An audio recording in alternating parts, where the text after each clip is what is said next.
lecture. I know some of you are already asking me questions in regards to that.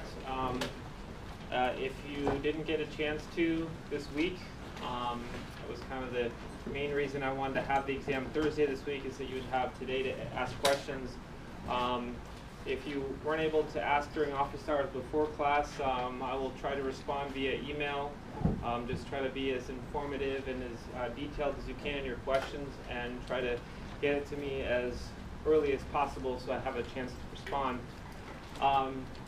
And other than that, we should have no problems finishing off homework number 6 material today. So I'll make that available shortly to be due next week. And I'll let you know when we've already started on homework 7. So remember your Scantron on Thursday. Remember your calculator. You do not need to provide the formula sheet. It will be provided to you on the exam. It's just available for you ahead of time to preview, learn what's on it, what's not, where it's located.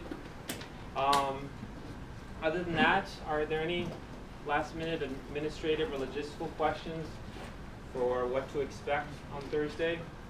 Yeah? I had a question about one of the practice exams. Okay, so that would be something for, yeah, not so administrative or logistical. I can't devote lecture time to specific questions on the practice materials. Yeah? The printed sheet will be the same as you put it. Yes. So the whole point of posting it for you in advance is so that you can preview what's on it, what's not on it. Anything that you can write down from the equation sheet, you don't need to justify. But if anything else appears that is kind of out of nowhere, memorized, pre-canned, or pre-cooked, I'm going to take points off. So valid starting points are there. I put it there from the first day of the semester so that you can learn what's on it and what's not, and plan accordingly. And at the very least, you won't be wasting time hunting for a formula that you need. You'll already know where it's located. Any other questions before we get going?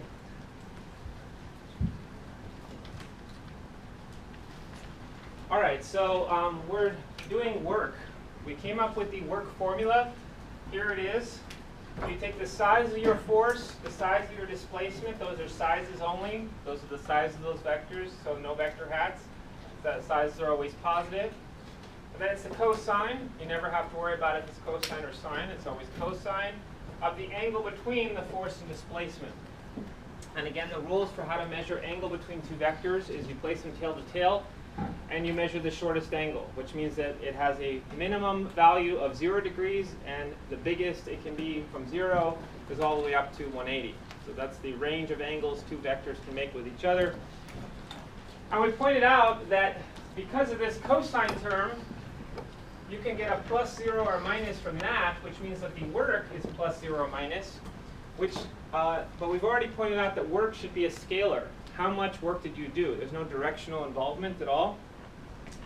But it's our first time where we have a scalar, a number, which is negative, and so we have to learn what does that mean, because we've been using plus or minus for direction, but it's not that because it's not a vector. Here are the cases.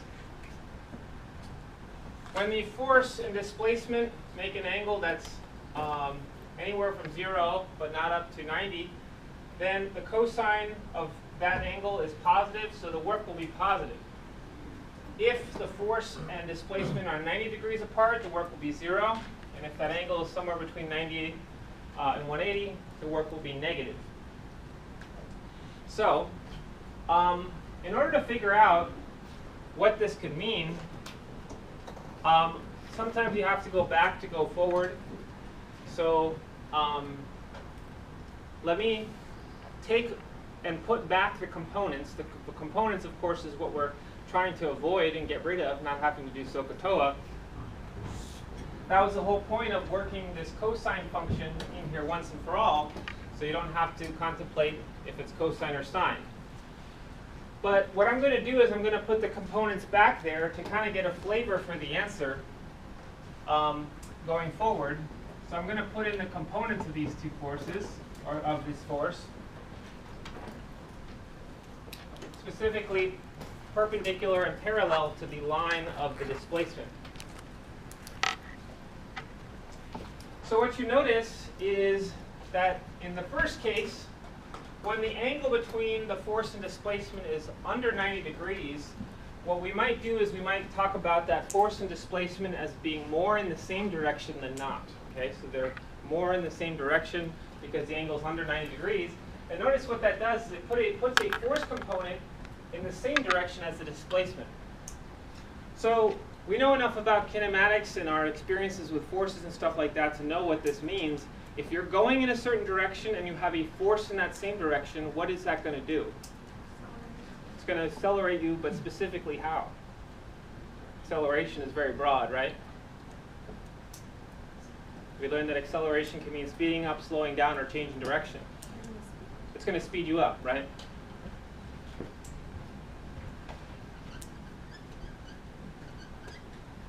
Let me get a better marker here.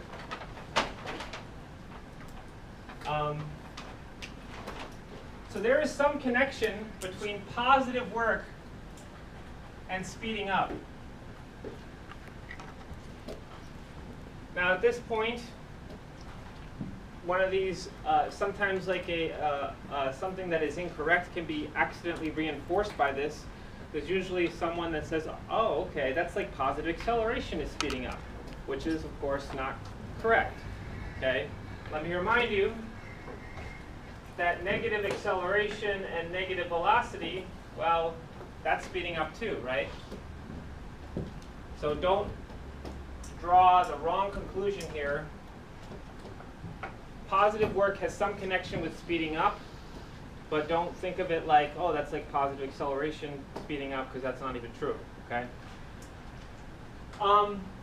Let's go back to, let's go over to the far case. In this case, if the angle between the force and displacement is more than 90, then they're more in opposite directions than not. And so what that does is it means there's a force component against the motion. So what happens if you're going in a certain direction but you have a force pulling against you? What'll happen? You'll slow down. So there's some connection between work being negative and slowing down.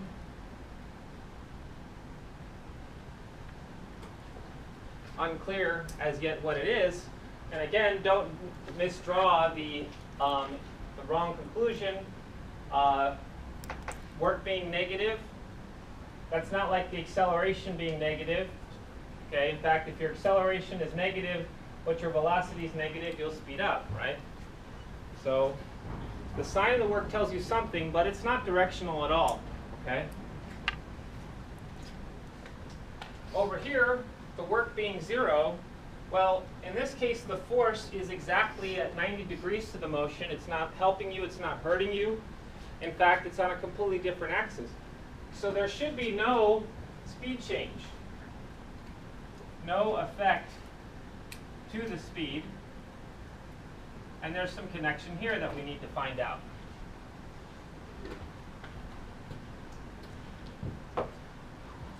Now again, I'm not saying that the force is 0. The force is most certainly not 0. But the force has no effect to the speed.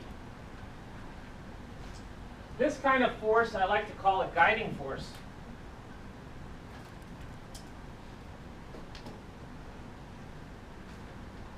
It may guide the object into a different trajectory, but it will not speed you up or slow you down.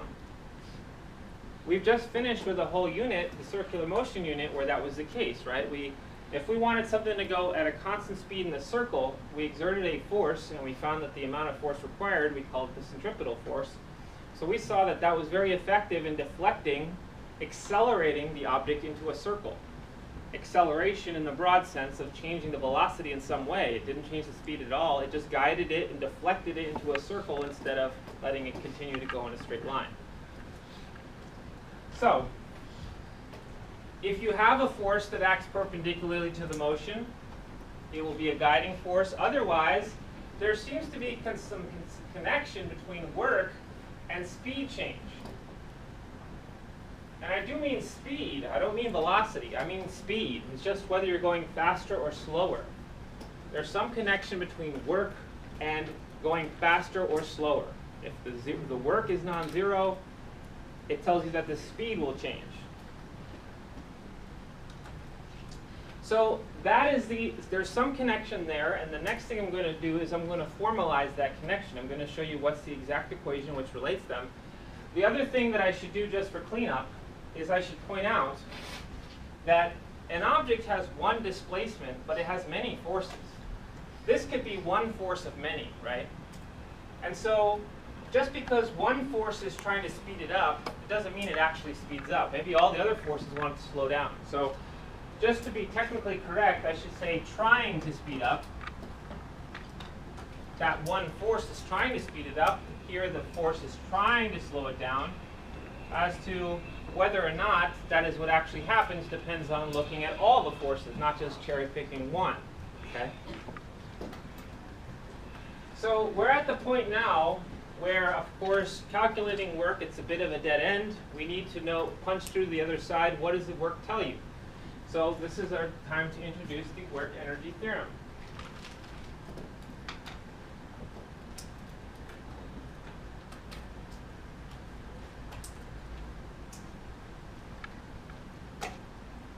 So this is going to be connecting through what is the meaning of work, what does it do for you? Now, one of the things you'll probably certainly agree upon is that if you have 17 different forces that act on an object, you can't ignore 16 of them and just ask, what about one of the works? So if you truly want to find something about the object, you're going to have to compute the work due to every force and get what's called the net work. That's a familiar concept, right? We did this with forces as well. The only difference here is that this is a really easy sum because these are all scalars, they're all numbers. So you're adding a bunch of numbers together. Vector addition is annoying.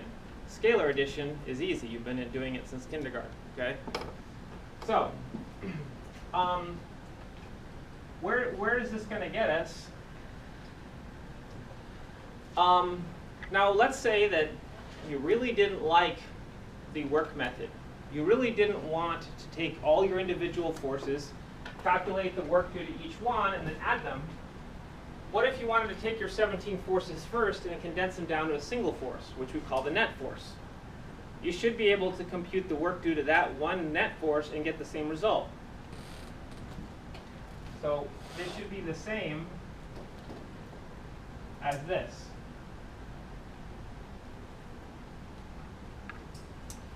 That's just really, at what point do you account for all the influences? Do you account for all the influences on the force side, calculate the net force, and then use that like it's the only force that acts?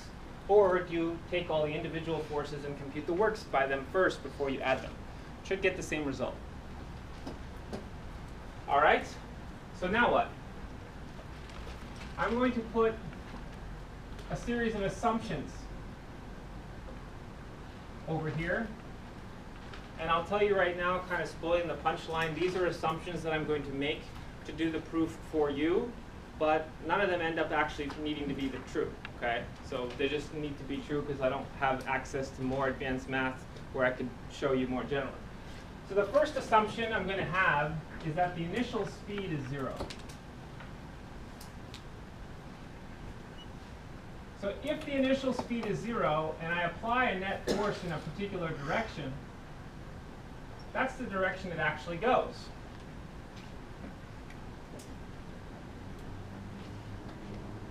If you exert a bunch of forces on an object, cherry picking one of them has no particular guarantee to make any particular relationship with the motion, right?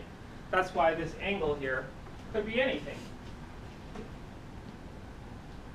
One force picked out of a whole bunch of forces, any one force can make whatever angle to the displacement. But that's not true of the net force if you start at rest. The net force already combines all the forces. If an object starts at rest and it feels a net force in a certain direction, that's the way it'll go. So then I can set the angle here to be 0. Cosine of 0 is 1.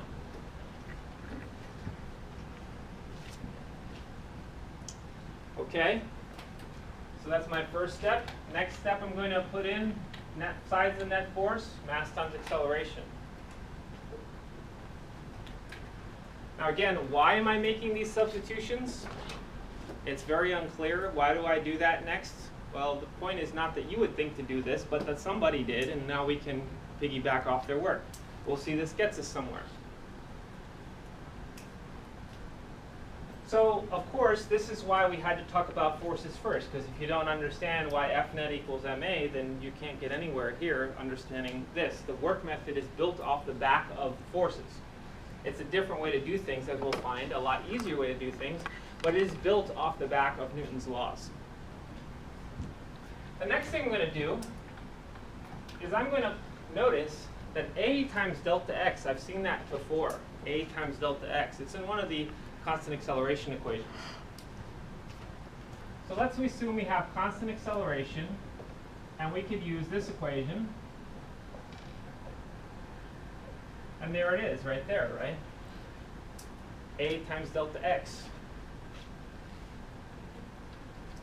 Now, we have only applied this on a single axis, so I guess I should probably put that in.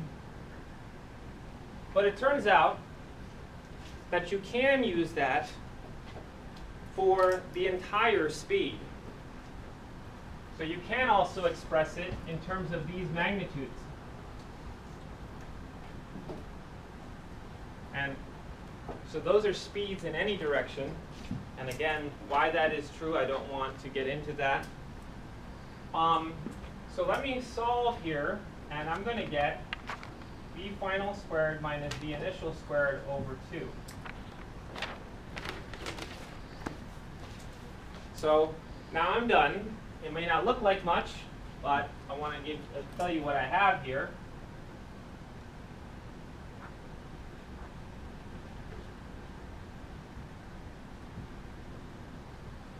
This is what I have.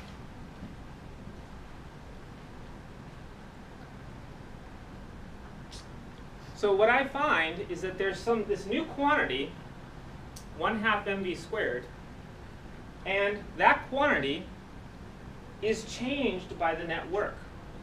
This quantity is called kinetic energy. Kinetic energy.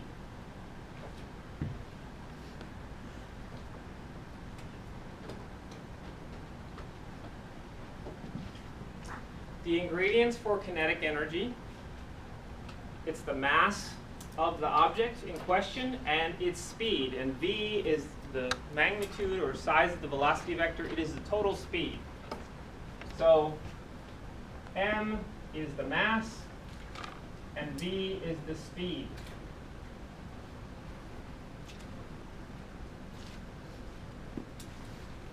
What it is, it's the object's energy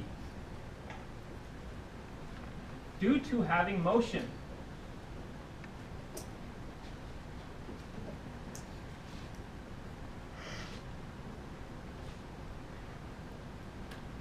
So this is the way you compute how much energy is contained in an object's motion. Notice, by the way, that it is always positive. It's an amount. You can have 0 motion energy, or you can have more than 0 motion energy. Look at the ingredients. Mass, always positive. Speed, always positive. Squared, definitely positive. There's no way for that to not be positive. It's an amount of energy. First of all, it depends on how fast you're going. The faster you go, the more energy you have in your motion.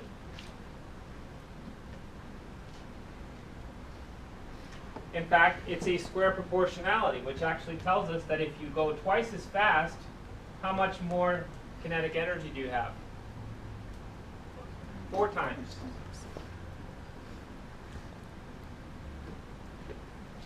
But there's more to it. Mass. If something has more mass and it's going at the same speed, it has more energy. So if the mass goes up and nothing else changes, the kinetic energy will go up. So a truck going at 50 miles an hour has more energy in its motion than a bee. Okay, so mass matters as well. So those are the 2 ingredients for motion energy. How much mass you have and how fast is it going. And we go over here and we realize that the net work that is done on an object is what changes its motion energy.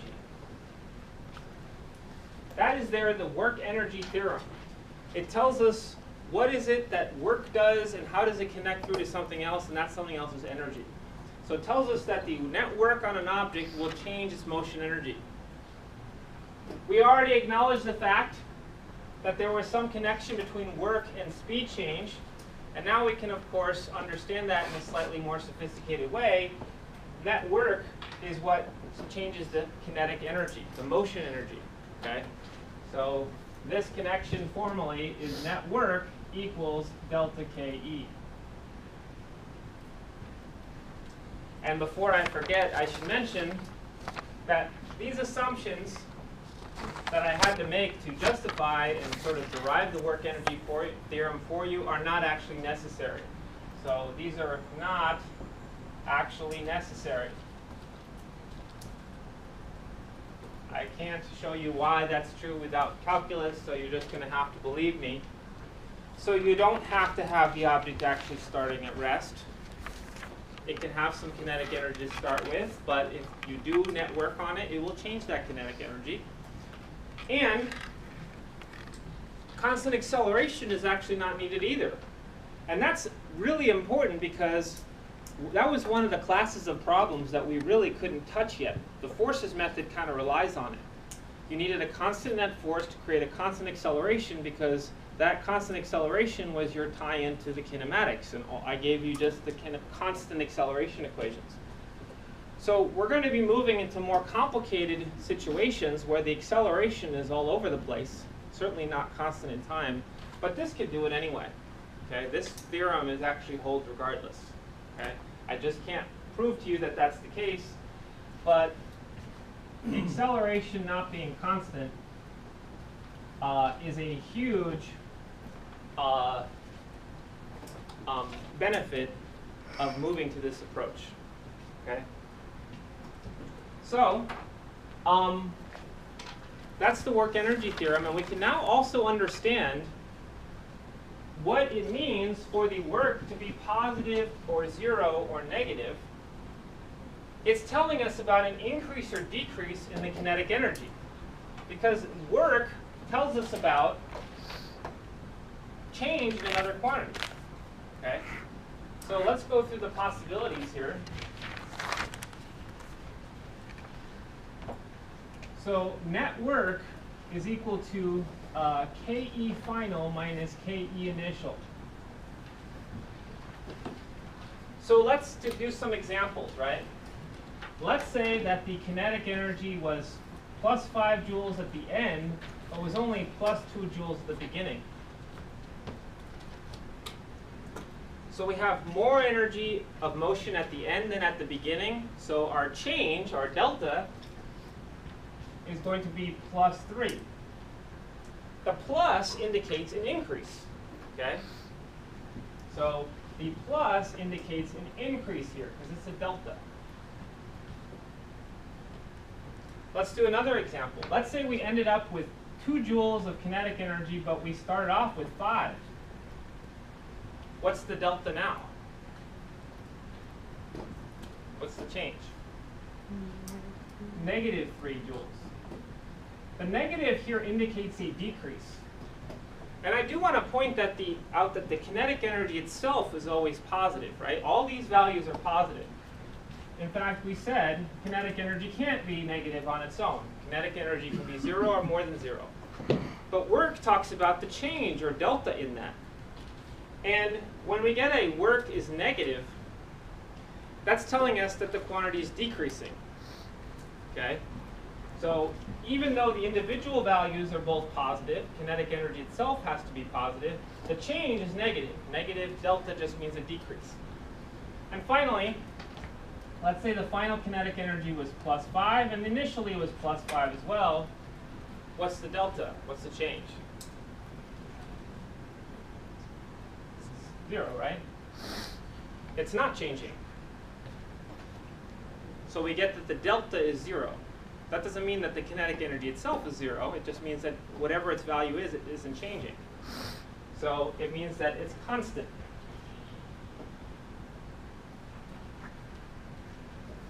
So that's why, even though the kinetic energy itself is always just an amount, because work tells us about the change in that amount, that can be plus 0 or minus. So here's the way to think of it. This plus 0 or minus has nothing to do with direction. It has to do with increasing or decreasing this quantity. We can think of it as like every object has a kinetic energy bank account. It's a store of motion energy. Positive works are like deposits. It increases it.